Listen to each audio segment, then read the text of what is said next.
સુરત શહેરમાં અસામાજિક તત્વોનો આતંક જોવા મળ્યો છે. દરવાજા રેલ રાહત કોલોનીમાં સામાજિક તત્વોએ અનેક વાહનોમાં તોડફોડ કરી 15થી વધુ અસામાજિક તત્વો ચપ્પુ તલવાર લઈને કોલોનીમાં પ્રવેશ્યા.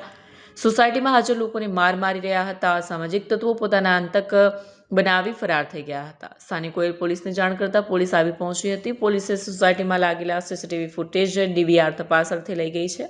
અસામાજિક તત્વોને પોલીસનો ભય ન હોય ફરી તલવારો સાથે વિસ્તારમાં પ્રવેશ્યા હતા. વિસ્તારના લોકોને ગાળો આપી મોપેડ, બાઇક, ટેમ્પો, રિક્ષા સહિત અનેક વાહનોને તોડફોડ કરી સ્થાનિકોએ પોલીસ કામગીરી સામે સવાલ ઊભા કર્યા છે. પોલીસ આવ્યા બાદ ફરી અસામાજિક તત્વોએ આતંક મચાવતા સ્થાનિકોમાં ભારે રોષ ફેલાયો છે.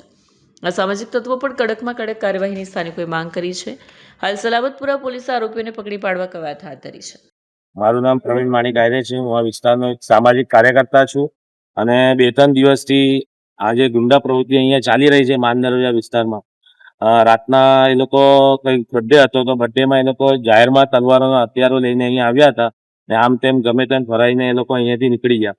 ત્યાં પછી અમે પોલીસને જાણ કરી. પોલીસ ઘટના સ્થળે આવીને જે અહીં સીસીટીવી કેમેરા લાગેલા છે એનું ડીઆર કાઢીને લઈ ગયા છે તપાસ માટે. એના પછી પણ એ લોકો રાતના 2-3 વાર આવ્યા અને સવારે 4 વાગે આવીને અહીં સ્થાનિક જે અમારા વિસ્તારમાં રહે છે તે લોકોની ગાડી પાર્કિંગમાં હતી, પાર્કિંગની ગાડીઓ ને નુકસાન પહોંચાડ્યો છે. કાચ તોડીને ગાડીઓને પણ, મોપેડને પણ નુકસાન પહોંચાડી છે.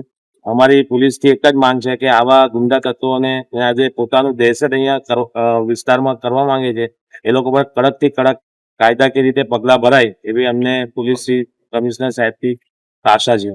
કેટલા લોકો હતા, શું હતું એમની જોડે? એ લોકો 5-7 લોકો મોડા ઉપર મોડા ઉપર કપડું બાંધીને ગાડી ઉપર આવે છે અને ગાડીઓ અહીંયાથી હથિયારો લઈને લોકોને ડરાવવા માંગે છે.